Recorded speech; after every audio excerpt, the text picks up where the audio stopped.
හැමෝම කරන හින්දා මාත් ඒක කරනවා. හැමෝම යන පාරද එතකොට හරි. සෝෂල් ප්‍රූෆ් කියන මනෝවිද්‍යාත්මක න්‍යායෙන් කියන්නේ මෙන්න මේ හැමෝම කරන දේ තමයි හරි දේ කියලා හිතලා අපි ඒ අනුව අපේ තීරණ ගන්න එක ගැන.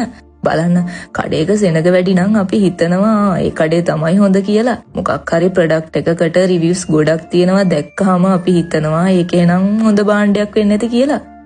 දැක්කනේ අපි තීරණ ගත්තේ රැල්ලට. හැමෝම කරන හින්දා මාත් කරනවා. හැමෝම මේ ෆිල්ම් එක බලන හින්දා මාත් බලනවා.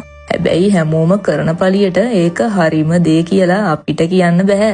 මොකද ඒක අන්තිමට ඔයාට සෙට් නැති වෙන්න පුළුවන්. හැබැයි මේකේ හොඳ පැත්තකුත් තියෙනවා. ඉක්මනට තීරණයක් ගන්න ලේසි වෙනවා. අලුත් දේවල් try කරන්න අපි පෙළඹෙනවා. ඒ වගේම නරක පැත්තකුත් තියෙනවා. ඔයාට හිතලා තීරණයක් ගන්න බැරි වෙනවා. ඒ වගේම හරයක් නැති දේවල් පවා ට්‍රෙන්ඩ් එකක් වෙන්න පටන් ගන්නවා.